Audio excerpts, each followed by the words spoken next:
Long ago in the land of Phrygia in Greece, there lived a king named Midas.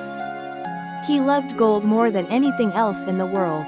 Every day he would sit among his coins and golden statues, gazing at them with a contented smile. King Midas had a dear daughter named Marigold. He loved her just as much as his gold, perhaps even more. She would sing and dance among the roses in the garden, filling the king's heart with warmth and joy.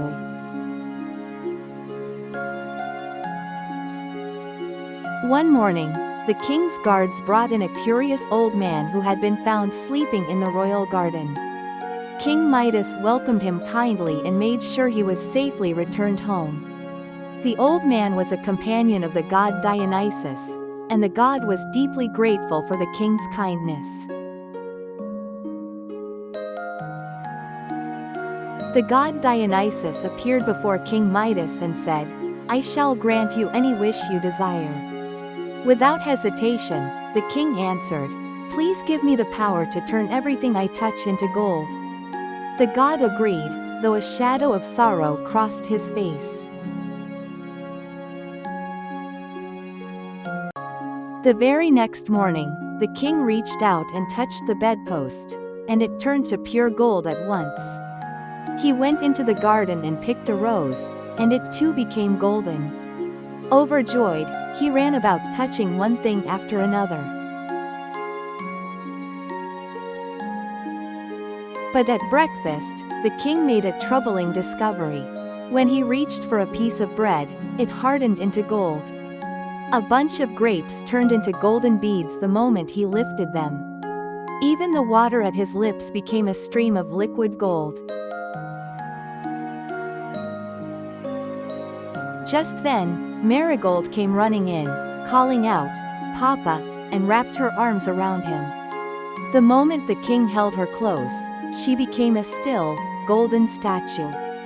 King Midas could not believe what had happened, and he sank to the floor in tears.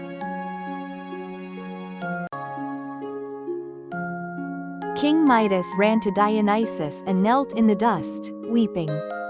"Please," he begged, "take this power away. I do not want gold. I only want my daughter back." His tears were true and heartfelt. The god listened quietly and gave a gentle nod. Dionysus told him, "Go to the river Pactolus and dip your hands into its clear, flowing waters. The power will wash away with the current." The king hurried to the river at once. As he plunged his hands into the cool water, a golden shimmer swirled away downstream. Back at the palace, the king reached out with trembling hands and touched his daughter's statue. Slowly, the gold faded away, and Marigold opened her eyes with a bright smile. The king pulled her into a warm embrace, and tears of happiness ran down his cheeks. From that day on, King Midas no longer spent his days chasing after gold.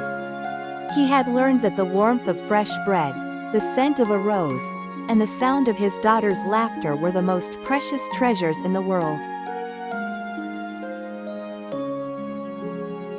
King Midas and Marigold lived happily together from that day forward. And this story, that true happiness is something no amount of gold can buy, has been passed down with love through many, many years.